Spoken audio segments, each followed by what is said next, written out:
खजाना।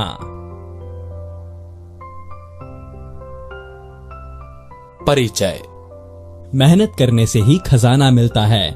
यदि हम अपने स्वस्थ शरीर से मेहनत करें तो सब कुछ पा सकते हैं। कहानी पढ़कर देखें मनोज को कैसा खजाना मिला। प्रकाश झा स्वाभिमानी और बड़े मेहनती अध्यापक थे। वे अपने गुणों के कारण सबसे अलग दिखाई देते थे। उनकी कक्षा भी सारे स्कूल में सबसे अच्छी मानी जाती थी। एक दिन प्रधानाचार्य ने उन्हें अपने कमरे में बुलाया और कहा, एक अच्छी खबर है। इस बार सेठ द्वारिका प्रसाद हमारे स्कूल के गरीब छात्रों को आर्थिक सहायता दे रहे हैं। प्रकाश झा सुनते रहे। उनके होंठों पर हंसी थी। प्रधानाचार्य ने आगे कहा, प्रत्येक कक्षा से गरीब छात्रों के प्रार्थना पत्र आ गए हैं। जो वास्तव में गरीब हैं, उनके नामों की कक्षा अध्यापकों ने सूची भेज दी है। केवल आपकी कक्षा ही बची है। प्रकाश झा 8वीं कक्षा के अध्यापक थे। उन्होंने पूछा, क्या मेरी कक्षा से भी प्रार्थना पत्र आए हैं? हाँ, ये देखो। प्रधानाचार्य ने यह कहते हुए उन्हें फाइल थमा दी और कहा, आप इन्हें अच्छी तरह जांच लें। ऐसा न हो कोई जरूरतमंद छात्र रह जाए। आप उसी का नाम देना जो वास्तव में गरीब हो। प्रकाश झा ने फाइल देखी। उनकी कक्षा के 4 छात्रों ने आवेदन किया था।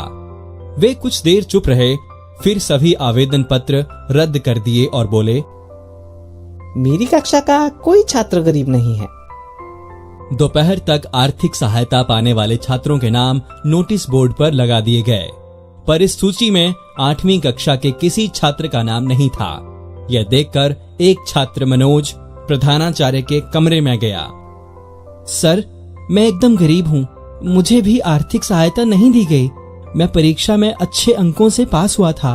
मैं स्कूल की गतिविधियों में भी भाग लेता हूँ। प्रधानाचार्य ने उसे अपने कक्षा अध्यापक के पास जाने को कहा। प्रकाश झा जी स्टाफ रूम में बैठे थे। मनोज उनके पास गया और बोला, सर, आपने ये क्या किया? मैं बहुत ही गरीब छात्र हूँ। अध्यापक ने छात्र को प्यार से पास बिठाया, फिर स्नेह से सिर पर हाथ फेरते हुए बोले, तुम गरीब नहीं हो मनोज, तुम्हारे पास तो अमूल्य संपत्ति है। नहीं सर, उसने धीमी आवाज में कहा। प्रकाश झा जी उसे समझाते हुए बोले, तुम नहीं जानते मनोज, तुम्हारे अंदर कितना धन छिपा हुआ है। स्टाफ रूम में बैठे अन्य अध्यापक भी ध्यान से सुनने लगे। प्रकाश झा जी की हर बात सार्थक होती थी। पानी पिलाने आया चपरासी रामू भी ठिठक कर खड़ा हो गया। अध्यापक ने छात्र से कहा, मनोज, तुम अपने हाथ काटकर रामू को भेज दो। मैं तुम्हें 1000 रुपया दूंगा।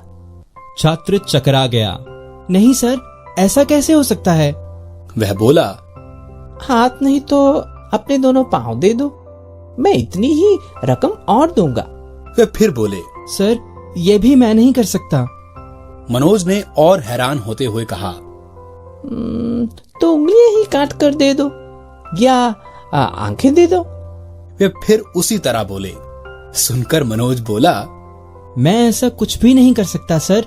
अपने अंक देकर मैं बेकार ना हो जाऊंगा। ये सुनकर अध्यापक बोले, बेकार? बेकार तो तुमने अपने आप को बना रखा है। मैं इतना धन दे रहा हूँ फिर भी तुम सौदा नहीं कर रहे हो। इसीलिए ना कि तुम्हारे अंग अमूल्य हैं। छात्र कुछ देर मौन रहा।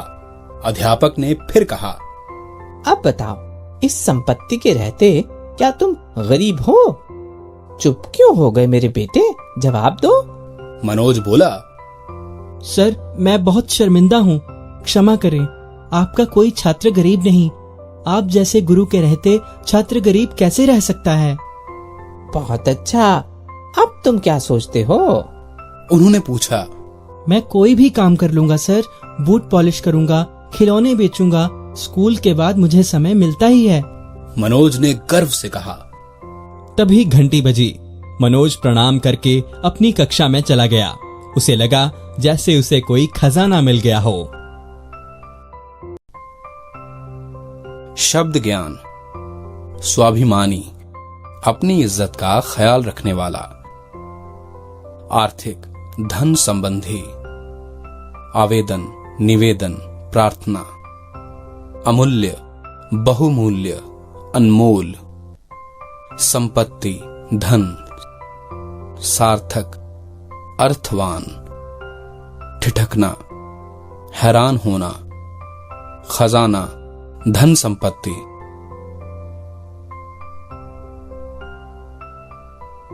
सोचें और बोलें, स्कूल के गरीब छात्रों को आर्थिक सहायता कौन दे रहा था? सेठ द्वारिकादास। आपके पास कौन सी अमूल्य संपत्ति है? शरीर के अंग। चपरासी रामू स्टाफ रूम में क्यों आया था? वह पानी पिलाने आया था।